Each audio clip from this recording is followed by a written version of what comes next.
सोते समय सिर कौन सी दिशा में रखना चाहिए? सोते समय सिर को पूर्व अथवा दक्षिण दिशा में रखना चाहिए। आइए जानते हैं इसका वैज्ञानिक कारण।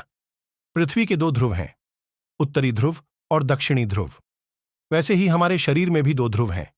मनुष्य का सिर उत्तरी ध्रुव और पैर दक्षिणी ध्रुव। चुंबकीय पदार्थ के भी दो ध्रुव होते हैं, उत्तरी ध्रुव और दक्षिणी ध्रुव।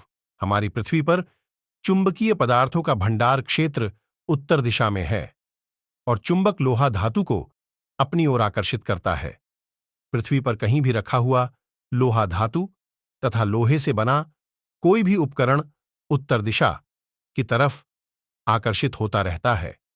दिशादर्शक यंत्र भी इसी सिद्धांत पर कार्य करता है।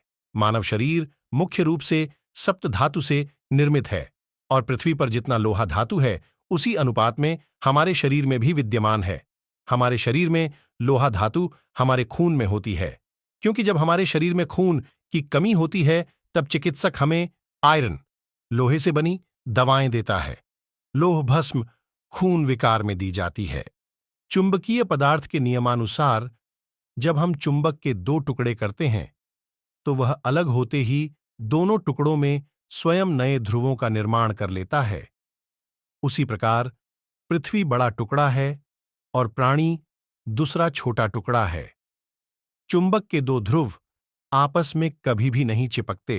चुंबक के उत्तरी ध्रुव आपस में एक दूसरे को विपरीत दिशा में धकेलते हैं। वैसे ही दक्षिण ध्रुव भी एक दूसरे को आपस में धकेलते हैं। लेकिन जब उत्तरी ध्रुव और दक्षिणी ध्रुव आपस में मिलाए जाएं, तो वह आपस में चिपक जाते हैं। यही सिद्धांत हमारे शरीर पर भी लागू होता है। हमारे सिर का क्षेत्र उत्तरी ध्रुव होता है।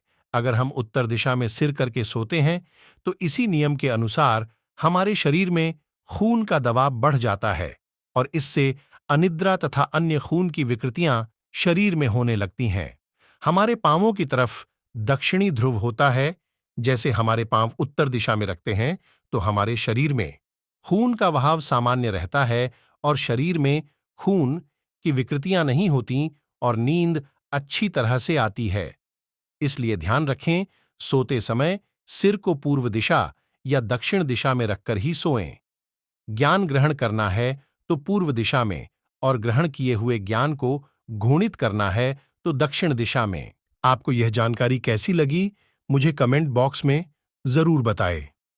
वास्तुशास्त्र, ज्योतिष शास्त्र से संबंधित ज्ञान के लिए चैनल को सब्सक्राइब जरूर करें।